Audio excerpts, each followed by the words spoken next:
Crisis del euro.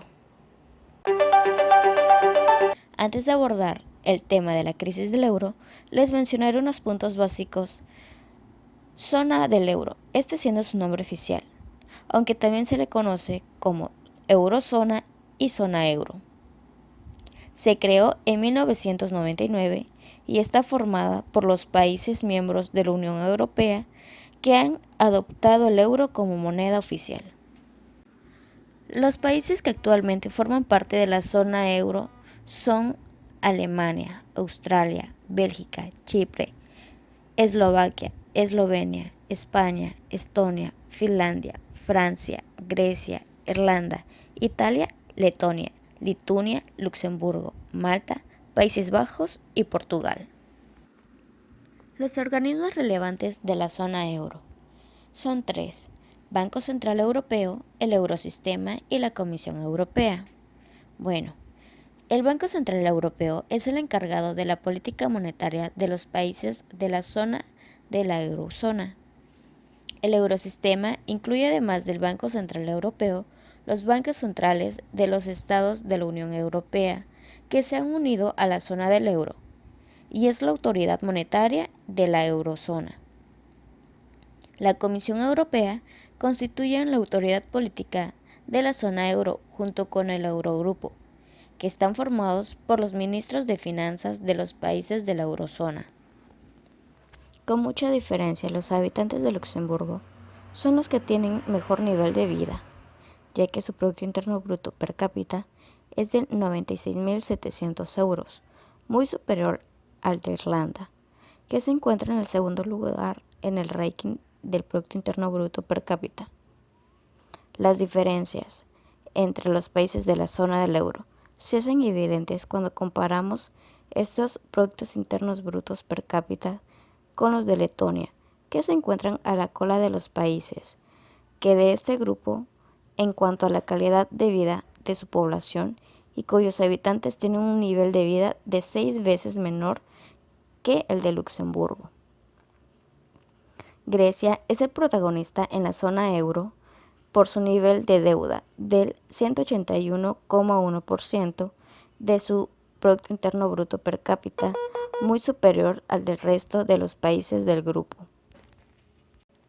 En la Segunda Guerra Mundial, de 1994 a 1999, se le concedió independencia a los bancos centrales y se fundó el Instituto Monetario Europeo.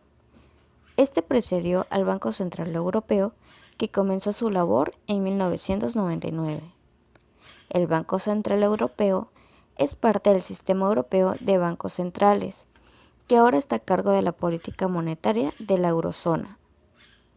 El euro se introdujo a comienzos de 1999, solo como moneda electrónica, mientras que las personas continuaron utilizando su moneda nacional.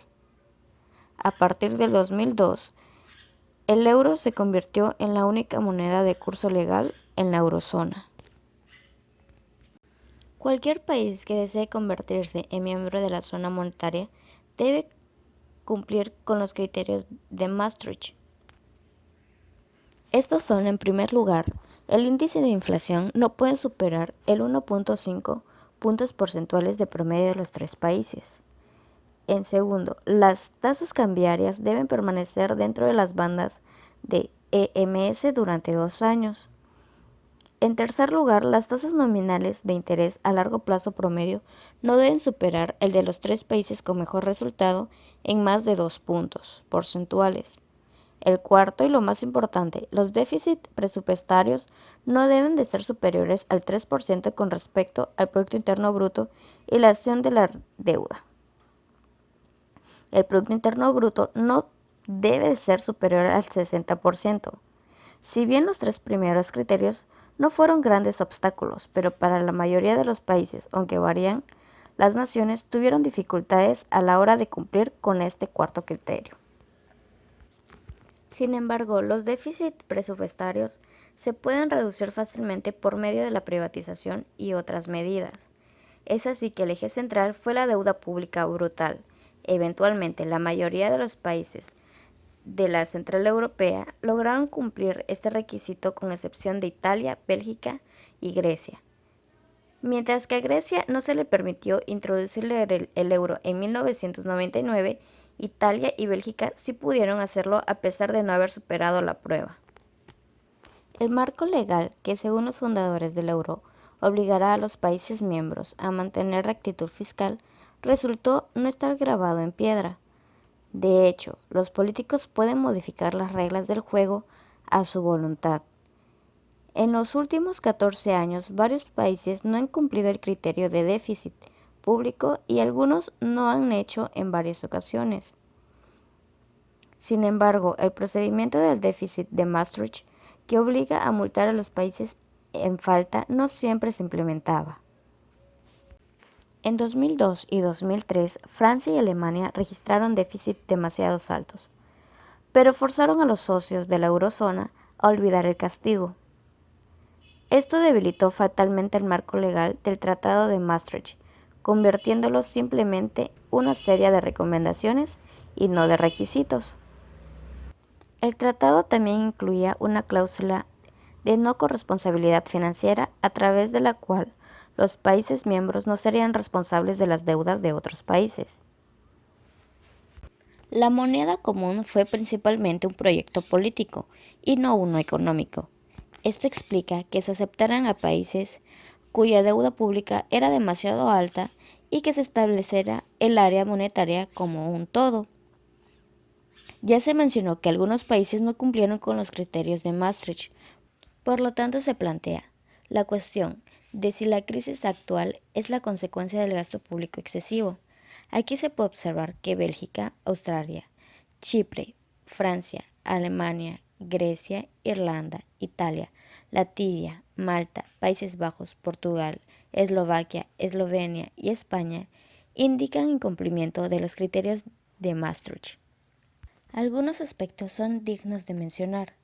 Primero, el déficit público de Grecia y Portugal estuvo por encima del objetivo durante todos los años de membresía a la eurozona.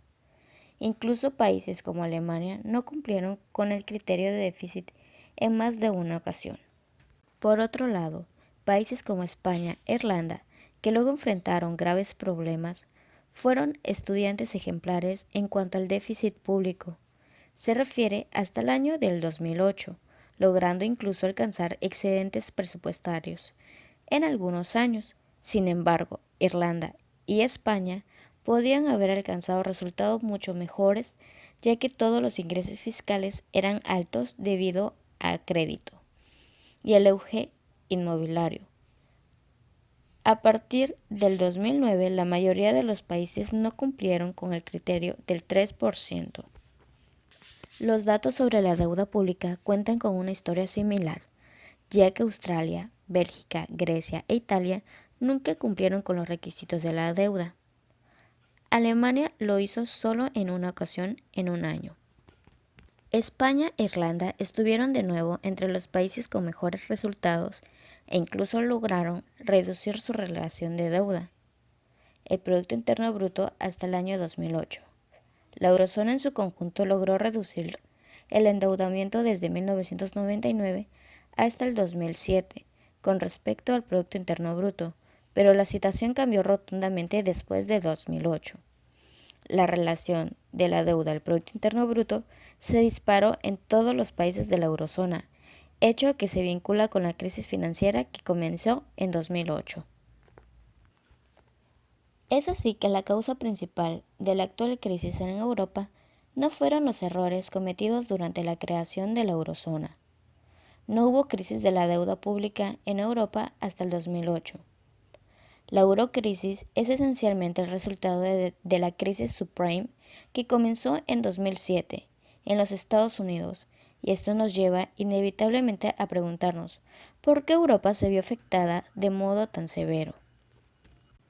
Por lo tanto, los bancos podían financiarse a bajo costos en el Banco Central Europeo y comprar valores respaldados por activos de alto rendimiento. La otra causa de la participación de Europa en el sector subprime, a través de los valores respaldados por activos, fue el financiamiento del gran déficit en cuenta corriente de los Estados Unidos. Los déficits comerciales de Estados Unidos fueron financiados con la venta de valores respaldados por los activos a los países con superávit por cuenta corriente, especialmente a Alemania y los Países Bajos. Cuando la Fed aumentó las tasas de interés desde 2006 a 2007, la burbuja inmobiliaria en los Estados Unidos estalló y el valor de los valores respaldados por activos se desplomó. Esto desencadenó bajas masivas en el valor de los activos de los bancos, creando desconfianza entre bancos y entre los ahorristas y los bancos. Como consecuencia, los ahorristas retiraron su dinero de los bancos y estos últimos se mostraron reacios a presentarse dinero entre sí. Aún así, la situación era todavía relevantemente tranquila hasta que Lehman Brothers se fue a la quiebra. Esta insolvencia causó un desplome de los mercados bursátiles en todo el mundo, provocando nuevas amortizaciones y pérdidas de los bancos, lo que a su vez desencadenó solvencia y problemas de liquidez para muchos de ellos. La diferencia entre la Europa continental y los países anglosajones es que en estos últimos el sistema financiero está orientado al mercado y no dominado por los bancos. En Europa, las compañías y los individuos financian sus inversiones al pedir préstamos a sus propios bancos y retener las ganancias. Las pequeñas y medianas empresas rara vez emiten bonos corporativos para obtener liquidez. Por eso los bancos son esenciales para el funcionamiento de la verdadera economía. Es más, los bancos nacionales son relativamente grandes en comparación con la economía doméstica. Varios balances totales de los bancos representan más del 100% del Producto Interno Bruto del país en el que se encuentran. E incluso los bancos europeos todavía invierten principalmente en los activos domésticos y los bonos del gobierno, lo que crea independencia mutua entre los bancos y gobiernos. La solvencia de los bancos depende de la solvencia del país donde se encuentra y viceversa, y esta dependencia obligó a los gobiernos europeos a salvar a los bancos. Muchos bancos fueron reestructurados o necesitaron capital y liquidez. La cantidad de medidas de rescate en la eurozona consistía en garantías de medidas de alivio, medidas de recapitalización y medidas de liquidez.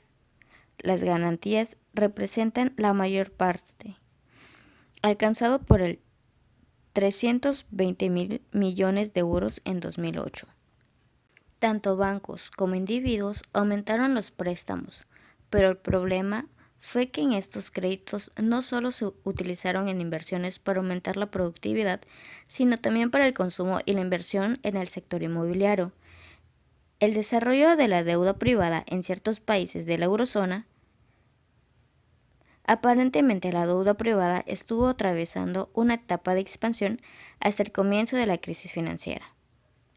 Solo algunos países lograron mantener la deuda privada como porcentaje del Producto Interno Bruto y esta se establece después de que estallara la crisis. El gasto de los individuos, las empresas y los gobiernos de los países fueron financiados por los capitales excedentes. Los préstamos se utilizaron para la compra de viviendas y en el pico del boom inmobiliario, las proporciones de las inversiones de construcción con respecto al Producto Interno Bruto fue del 22% en Irlanda y el 18% en España. España e Irlanda tenían sus propias burbujas de precios inmobiliarios, burbujas que estallaron poco después que lo hiciera la burbuja hipotecas subprime. Luego de discutir las causas de la eurocrisis, la siguiente sección muestra que la actual crisis no representa solo un síntoma de la deuda pública, sino también una multiplicidad de ellos. Las 4 grandes crisis son las crisis de crecimiento, las crisis de mercado laboral, las crisis de la deuda soberana y la crisis de la balanza de pagos.